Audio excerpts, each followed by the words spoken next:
We lie down or put a paper bag over our heads or something? If you'd like. Will it help? Not at all. And are you ready to give it to us? I am Now? now. Hello? Hello? Anybody there? Oh boy, Oh, hey. Who are you? I don't know where they are. What? You were going to ask where they are, but I don't know. Oh, right. Yeah, the penguin and the bear. Yeah. I'm rather busy at the moment, as I'm sure you can tell. No, of course, of course. What exactly are you busy with? I'm pleasuring myself. Wait a minute. Groovy. And cut! What's your name, Earthman? My name is Prostetnik Vogon Jeffs, and in this video, I'm talking about... Hey, this one is kind of a big deal. Can I get a drum roll or something? Are you talking to me? Yeah, I just thought, I've been planning on doing this review for almost a year now, and I thought it would be, Fine. as long as it's not too much of a hassle. No, not at all. It's not like I've got important calculations to process or intricate problems to solve. Yeah, it sounds like it's a bit of a hassle. You wanted a drum roll, so here's your bloody drum roll. All right, well, in this video, I'm talking about The Hitchhiker's Guide to the Galaxy. Oh, get on with it, you stupid cunt. Yeah, that's what I'm gonna do. God damn, settle down. The secret word is Yasmin. The Hitchhiker's Guide to the Galaxy, or more colloquially known as The Guide, is a comedy science fiction franchise created by Douglas Adams. It started as a comedy radio show on BBC Radio 4, airing for 2 series between 1978 and 1980. Its success led to adapted works like books, comic books, TV shows, games, theater productions, and a somewhat poorly received 2005 feature film. I always said there was something fundamentally wrong with the universe.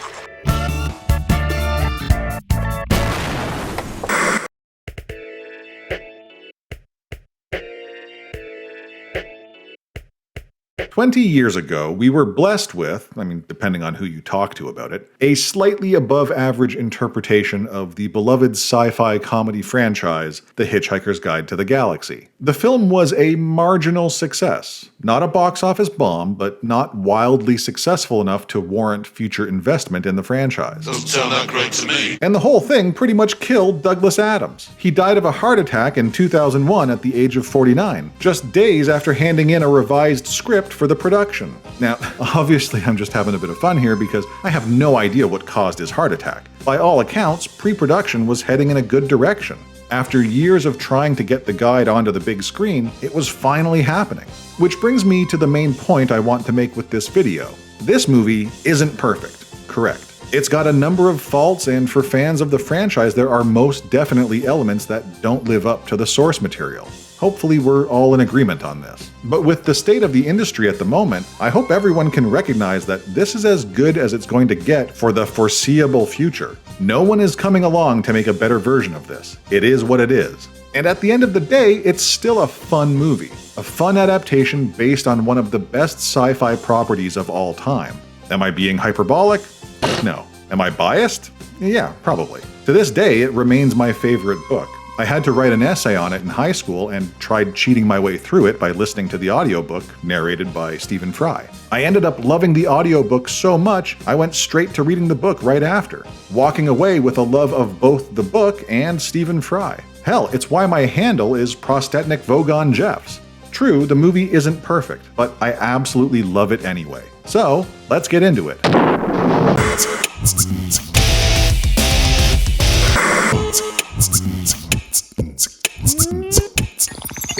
The extraordinary story of The Hitchhiker's Guide to the Galaxy begins very simply. It begins with a Man, baby! Come on! Martin Freeman is Arthur Dent, an average, repressed Brit who wakes one morning to find a construction crew at his front door. They want to demolish his home in order to build a bypass. While protesting in front of a bulldozer, Arthur is approached by Mr. Prosser, a direct descendant of Genghis Khan, who informs him that there's nothing he can do about it and plans for the bypass have already been approved. This bypass has got to be built, and it is going to be built. Besides, you should have made your protest months ago. These plans have been on display at the planning office now for a year. Moments later, Mos Def's Ford prefect saunters onto the scene. Yes, I know he doesn't go by Mos Def anymore, but that was what he went by during production, and I have no idea how to pronounce his new name. What is that? Yas Queen Bee? Yasmin Bleeth? Ford Prefect is an alien from the Beetlejuice corner of the galaxy. He has important news to share with Arthur. You already know? How? Ford distracts Prosser's construction workers with beer and takes his best friend to the pub. It turns out the world is about to end in about 12 minutes, and it's vital that the two friends down a few pints before Earth's destruction. Of course, Arthur doesn't take his friend seriously and instead pines over Zooey Deschanel's Trisha McMillan, a free spirit he met the night before at a costume party. She floated the idea of going to Madagascar on a whim, and Arthur thought it was a joke. I can't go to Madagascar. Why not? Well, I can't go. I mean, I've got a job. Quit. Get a new one when you come back. And that's when Sam Rockwell popped in and whisked Trisha off her feet. Way to go, Arthur, you sad sack of shit. Arthur is interrupted from his depressing reverie by a loud thud. He rushes back to his home to find it has been utterly destroyed, and as he inspects the rubble, a shadow blankets his former home, sending the construction crew running for their lives. A large fleet of not yellow alien ships have arrived, led by prosthetic Vogon Jelts of the Galactic Hyperspace Planning Council. They are in the process of building a bypass through our galaxy. And your planet is one of those scheduled for demolition. There's no point in complaining about it either, Jeltz informs the people of Earth, as plans for the bypass have already been approved. Just as the Vogon constructor fleet prepares to demolish Earth, Ford and Arthur manage to hitch a ride using Ford's electronic thumb. They make it onto a Vogon ship just as the planet implodes, and just in time for a second title card. We get it. We're watching The Hitchhiker's Guide to the Galaxy. Get on with it already. Ford Prefect is a writer for the guide, which is exactly what it sounds like. It's a travel guide to the galaxy. Arthur is in shock and doesn't remember anything, so his friend brings him up to speed. Your whole planet has been blown up. And it's a tough galaxy. Ford warns Arthur that if he wants to survive, You gotta know where your towel is. That's why Tally says, don't forget to bring a towel. Okay. And let's pause here for a second. The towel is indicative of what I mentioned earlier, about certain elements not living up to the source material. There are a number of things in this movie that have been brought over from the book and the radio show, but lack the depth and development for those things to make sense to most viewers, especially those who haven't read the book. I'll come back to this in a bit, but for now, just know that if you're confused by certain elements of the guide, you're not alone. Right, where were we? Oh yeah, Ford starts to panic. Don't panic! Oh God, for God's sake, don't panic! He wants to get off the ship because Vogons hate hitchhikers and have a notorious form of torture that he has no intention of receiving. Ford gives Arthur a babblefish so that he can understand alien languages. Absorbing unconscious frequencies and excreting a matrix of conscious frequencies to the speech centers of the brain. And then attempts to hitchhike to another ship. Unfortunately, he can't get a good enough signal, and the duo is captured by the Vogons. They are brought to prosthetic Vogon Jeltz, who tortures them by reciting poetry. Vogon poetry is, of course, the third worst in the universe. The second worst is that of the Asgoths of Krea. During a recitation by their poet master, Grunthos the Flatulent, of his poem Ode to a Small Lump of Green Putty I Found in My Armpit One Midsummer Morning, 4 of his audience died of internal hemorrhaging, and the president of the Mid-Galactic Arts Nobbling Council survived by gnawing one of his own legs off. The very worst poetry of all perished along with its creator, Paul Neil Milne Johnstone of Redbridge, in the destruction of planet Earth. Vogon poetry is mild by comparison. Arthur and Ford try to placate the bureaucratic behemoth. What you're saying is, I write poetry because underneath this mean, callous, heartless exterior, I just want to be loved. But Jeltz sees through it and sends them to their deaths. Throw them off the ship! Ejected unceremoniously into the void of space. And inadvertently rescued by the spaceship, which operates on an improbability drive that, wait for it, causes improbable things to happen when engaged. Which explains, in a very improbable way, how Arthur and Ford were saved from certain death. And to really up the improbability, the heart of gold is was being operated by Trisha McMillan and that guy she met at the party. That's impossible. No, just very improbable. Listen, Slam, I don't have time for this, you know. Zaphod Beeblebrox, President of the Galaxy. Arthur and Ford are brought to the bridge by Marvin, the clinically depressed robot. It turns out Zaphod and Ford are old friends. Well, cousins or semi-half brothers or semi-half cousins or something like that. He shares 3 of the same mothers as me. They catch up while Arthur and Trisha, who now goes by the name Trillian, I shortened it, something a little more spacey. share an awkward moment. Well, this is weird. Zaphod gets jealous and starts a dick measuring contest with Arthur, revealing his second head and third arm. Or is that a third head and fourth arm? Depends on how depraved you are, I suppose. Anyway, Arthur struggles to see why Trillian would be interested in Zaphod, and she states the obvious. We're on a spaceship, Arthur. In space. And oh, hey, a couple of mice. That's weird. The Vogons catch up with the Heart of Gold, warping in right on their ass. Questular Rontok, the vice president of the galaxy, shows up with the Vogons to negotiate a surrender. Zaphod, please come back now. This is ridiculous. A surrender for what, you ask? Well, Zaphod stole the spaceship in order to find the mythical planet of Magrathea and the supercomputer known as Deep Thought. You see, many millions of years ago, a race of hyper-intelligent, pan-dimensional beings got so fed up with the constant bickering about the meaning of life that they commissioned 2 of their brightest and best to design and build a stupendous supercomputer to calculate the answer to life, the universe, and everything. Deep Thought tells the hyper-intelligent, pan-dimensional beings it will take 7.5 million years to calculate the answer. They go back. What, 7.5 million years later? That's right. They do. Which turns out to be 42. Now all the Magratheans need is the ultimate question. Deep Thought has had some deep thoughts and decides to design a living computer to figure it all out. Zaphod, in a quest for money and fame, has stolen the Heart of Gold, the only ship capable of finding Magrathea, to help uncover the ultimate question. The group prepares to leave for Magrathea. They're on her tail. But the improbability drive instead takes them to Viltvodal 6, home of Zaphod's arch-nemesis and presidential rival. Zaphod is super pissed because Humma called him stupid during the campaign. He confronts his adversary during a sermon.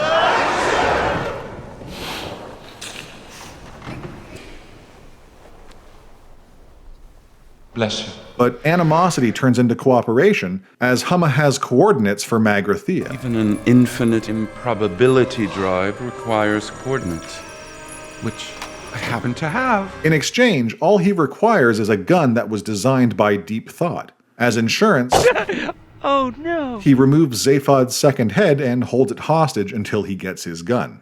As they're leaving, the group of intrepid adventurers is confronted by the Vogons, who attack and capture Trillian. Zaphod, Ford, and Arthur escape back to the Heart of Gold. Back to the Heart of Gold, where Zaphod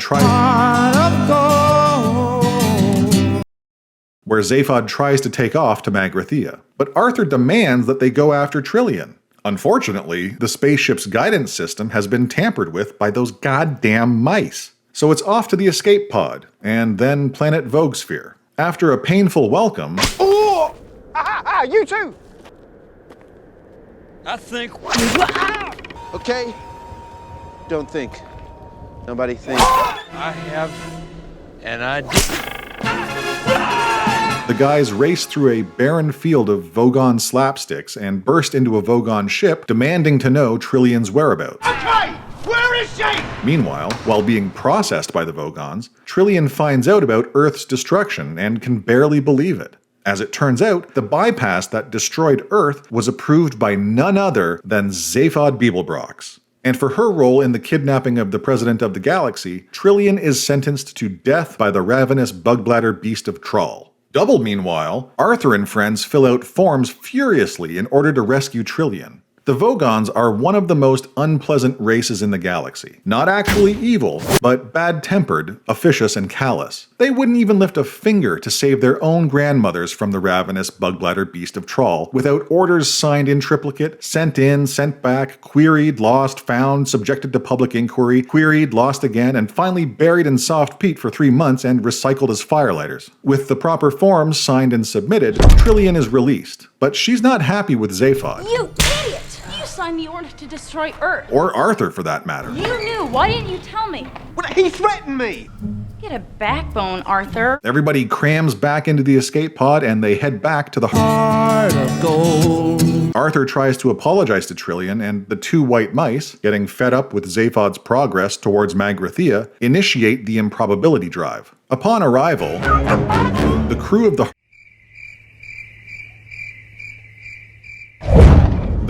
Heart of Gold are met with a pre-recorded message from Simon Jones, who regrets to inform the group that the entire planet is temporarily closed. Zaphod tries to enter the planet's atmosphere, activating the planetary defense system, which sends out 2 thermonuclear missiles to intercept the ship. Only 2 things scare me, and one is nuclear war. Evasive maneuvers aren't enough, and eventually Arthur is forced to initiate the improbability drive again, turning the missiles into a bowl of petunias and a whale.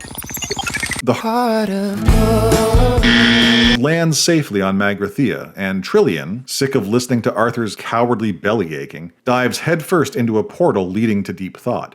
Zaphod and Ford follow soon after, but Arthur, having a hard time mustering the courage, misses his opportunity. The portal closes, leaving Arthur and Marvin stranded. But not long after, Arthur is visited by local Magrathean, a designer of planets. He takes Arthur on a tour of the pocket dimension where planets are built to order.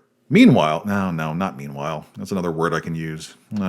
Okay. Concurrently, Zaphod, Ford, and Trillian discover that the supercomputer Deep Thought had designed to pose the ultimate question was On another world! It is another world, stupid. Earth!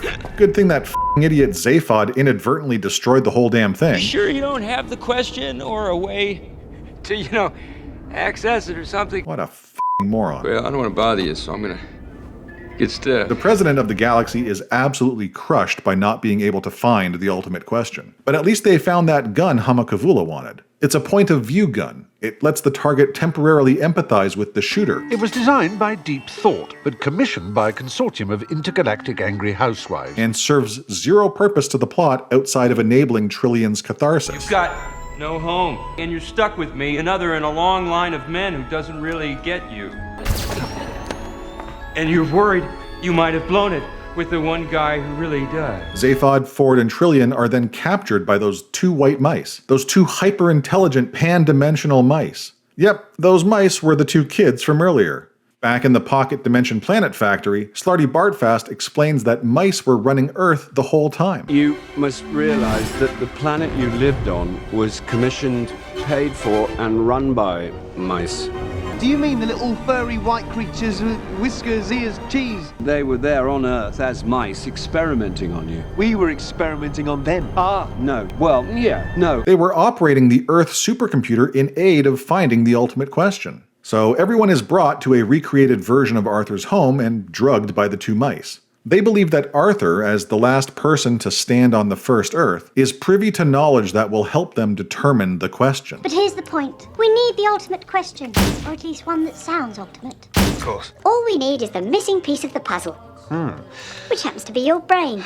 Right. Did you just say you need my brain? Yes, to complete the program. They trap Arthur and try to extract his brain, but the meek Brit breaks loose and kills the mice, who revert to their original forms and immediately vanish. And then Questular and the Vogons show up and start shooting the shit out of everything. Marvin is hit by a stray Vogon laser and collapses to the ground. Trillian and Arthur try to recover the point-of-view gun but can't get to it. Lucky for them, Marvin reboots and uses the gun to pacify the Vogons with depression. After rounding up the immobilized aliens, Slarty Bartfast and his team decide that they might as well finish the new Earth. But Arthur realizes he has something that makes him happy, finally breaking free from his repressed life. He wants to travel the universe with Trillian. Let's go somewhere.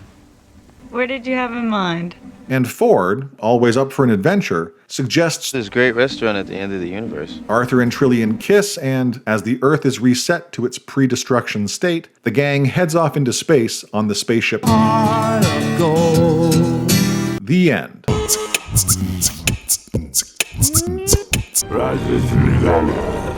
Alright, let's talk about the good, the bad, and the ugly of The Hitchhiker's Guide to the Galaxy. First of all, the cast. We've got a couple misfires, but on the whole, this is some pretty spot-on casting. Martin Freeman is great as Arthur Dent. Stephen Fry as the narrator is an obvious but unquestionable choice. Alan Rickman as the voice of Marvin, too. And then they throw in Bill Nighy as Slarty Bartfast, and Helen Mirren as Deep Thought, and John Malkovich as Huma Kavula. What? Who was the casting director on this movie, and why are they not responsible for casting every movie? Phenomenal decisions here. The icing on the cake is Sam Rockwell as Zaphod Beeblebrox. Mwah! Chef's kiss. Perfect. On the opposite end of things, we've got Mos Def and Zooey Deschanel, who aren't terrible, but do seem completely outclassed by everyone else. I don't believe you. And unfortunately, the overdubbing, the ADR, the automated dialogue replacement, is f***ing atrocious and muddles the performances of almost everyone involved. It honestly feels like the director asked everyone to perform as if they were a ventriloquist. If I see you open your mouth, I'm gonna stick my goddamn boot down your enunciating throat.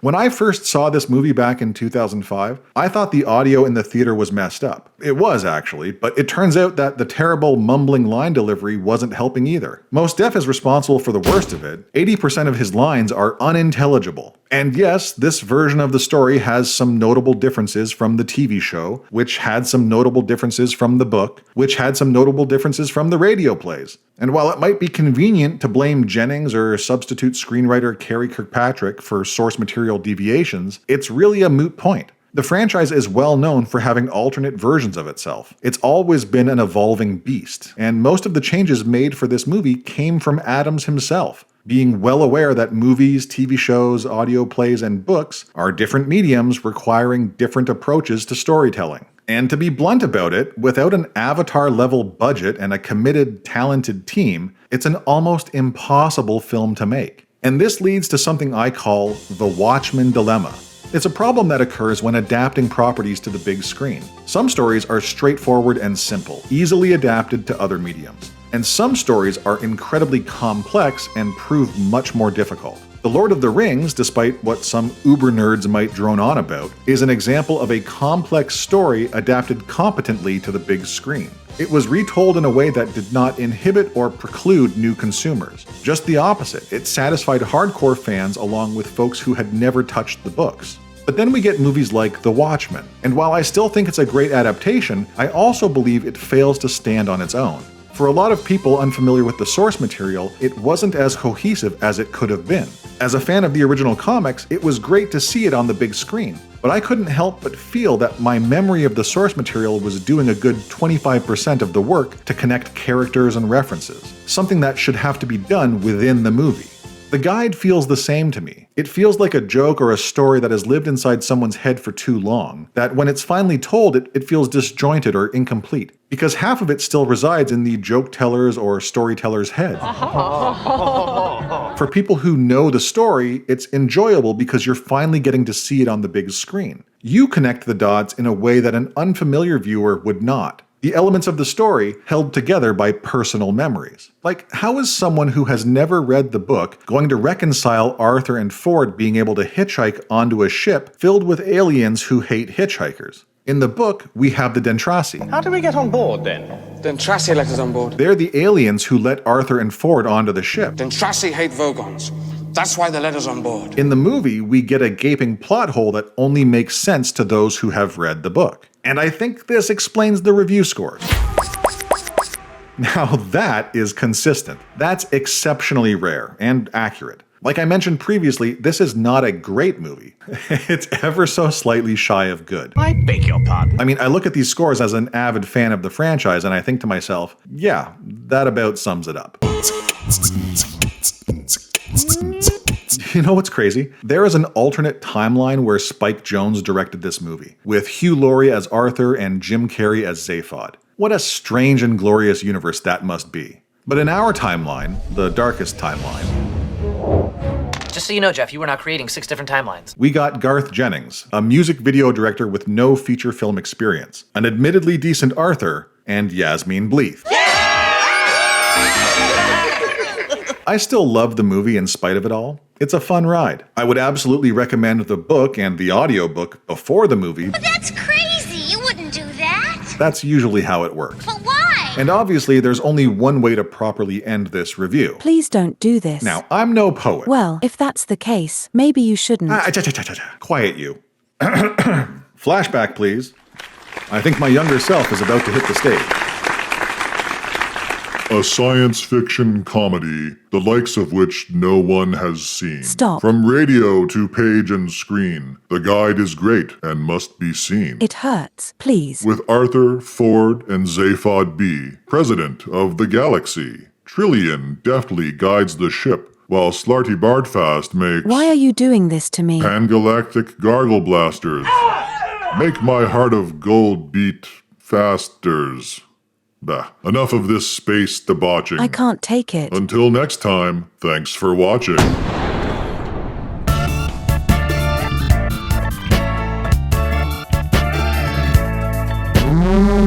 That's all, folks. If you enjoyed this video, don't forget to like and subscribe. So long, and thanks for all the fish.